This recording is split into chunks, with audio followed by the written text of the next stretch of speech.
এখানে পদত্যাগের কিছু নাই, কারণ স্পিকারের পদ ততক্ষণ পর্যন্ত থাকবে যতক্ষণ পর্যন্ত পার্লামেন্ট থাকবে। এখানে যেহেতু পার্লামেন্ট ডিসলভ হয়ে গেছে, সুতরাং অনুচ্ছেদ 74(2) অনুযায়ী পদত্যাগ যেটা আছে সেটা রিডান্ড্যান্ট, এর অপ্রয়োজনীয়।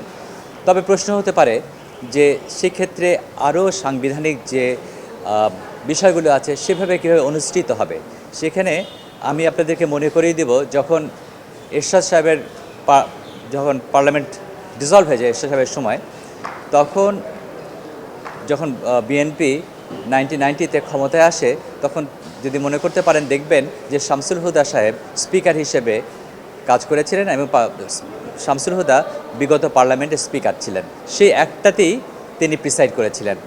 সুতরাং তিনি যদি পার্লামেন্ট ডিসলভ হয়ে যাওয়ার পরও তিনি যে স্পিকার যিনি আছেন তার পদ থাকছে না, কিন্তু এবং তিনি যদি পদত্যাগ করে থাকে, পদত্যাগের প্রশ্ন নেই, কারণ তার আগেই তার পদ চলে গেছে, কিন্তু তিনি আইনের ফিকশন অনুযায়ী তিনি কন্টিনিউ করবেন এবং পরবর্তী পার্লামেন্ট যখন হবে সেই পার্লামেন্টের প্রথম সেশন তিনি প্রিসাইড করবেন। আর একটা সমস্যা, সাংবিধানিক একটা সমস্যার প্রশ্ন আসতে পারে। আর্টিকেল 54 অফ দ্য কনস্টিটিউশন বলে দেওয়া আছে, যদি রাষ্ট্রপতি যদি না থাকেন, যে কোনো কারণে না থাকেন, তবে ক্ষমতার স্পিকারের কাছে চলে যায়। এবং অনেকে অনেক রকম ইন্টারপ্রিটেশন দেয়, কিন্তু কোনো ইন্টারপ্রিটেশন হবে না, কারণ ইন্টারপ্রিটেশন সবসময় আসবে কোনো স্ট্যাটিউট থেকে, পার্লামেন্ট কর্তৃক যে আইনগুলো হয় তার বেসিসে, অথবা কনস্টিটিউশনের ভিতর থেকেই ইন্টারপ্রিটেশন বা ব্যাখ্যাগুলো আসবে। অনেকে বলতে পারেন এটা অন্য কারোর কাছে যাবে, ফর এক্সাম্পল ডেপুটি স্পিকারের কাছে যাবে, কি মাননীয় প্রধান বিচারপতির কাছে যাবে। এখানে আলোচনা এসেছে যে মাননীয় প্রধান বিচারপতির কাছে, কিন্তু কনস্টিটিউশন এরকম কোনো কিছু বলা নাই। 54-এ বলা আছে যদি রাষ্ট্রপতির যদি না থাকেন, তবে সেই ক্ষেত্রে রাষ্ট্রপতির দায়িত্ব পালন করবেন স্পিকার, এবং যদি স্পিকার না থাকেন সেই ক্ষেত্রে ডেপুটি স্পিকার। কিন্তু আমাদের সংবিধান যেভাবে তিনটা পিলারকে আলাদা করা হয়েছে, এক্সিকিউটিভ, পার্লামেন্ট মানে আইন প্রণয়ন যারা করেন, এবং জুডিশিয়ারিকে যেভাবে ভাগ করা হয়েছে, সেপারেশন জুডিশিয়ারি, তাতে করে চিফ জাস্টিসের রাষ্ট্রীয় ক্ষমতা নেওয়ার কোনো বিষয় কোনো আইন অথবা সংবিধানে দেয়নি, এবং আইনও করলে হবে না, কারণ যে কোনো আইন যদি করা হয় যেটা সংবিধানের বেসিক পিলারের পরিপন্থী হয়, তো সেই ক্ষেত্রে সেই আইনও টিকবে না। আর যদি প্রেসিডেন্ট না থাকেন তখন কি হবে? তখন নিয়ম অনুযায়ী স্পিকারের কাছে যাবে। তবে সেখানে সমস্যা হতে পারে যে স্পিকার তো বলবেন যে পার্লামেন্ট ভেঙে যাবে, স্পিকার নেই 74(2)-তে, অথবা তিনি পদত্যাগ করেছেন, সেই ক্ষেত্রে বাই ফিকশন অফ ল তিনি কাজ চালিয়ে যাবেন। যদি পার্লামেন্ট না থাকে সেই কাজটা আগে হয়েছে, নাকি তিনি পদত্যাগটা আগে করেছেন না পরে করেছেন, সেটা বিচার্য।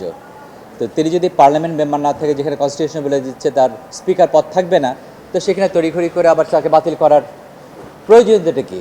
এটা অতি উৎসাহিত একটা ব্যাপার, over enthusiastic. By fiction of law ধরে নিয়ে হবে তিনি আছেন, বিকজ অতীত রেফারেন্স আছে যে যিনি নতুন পার্লামেন্টে বিএনপির সময় প্রথম অধিবেশন তিনি করেছেন, তিনি এটা প্রিসাইড করেছেন। সুতরাং পদত্যাগ করলেও তিনি প্রিসাইড করবেন। আর এখানে যদি গেজেট আকারেও যদি আসে তার পদত্যাগপত্র গৃহীত হয়, তখন এটা তো আমি মনে করি রিডান্ডেন্ট, কারণ রিজলভ হয়ে যাওয়ার পর আর পরবর্তী আর এটাকে বাতিল বা পদ শূন্য করার তো কোনো কারণ নেই। যখন পার্লামেন্ট একটা হবে, যে যারাই সরকারে আসুক না কেন, তো সেই পার্লামেন্টে তিনি প্রথমটা করবেন, তারপর স্পিকার হবেন, speaker will take over in the new session.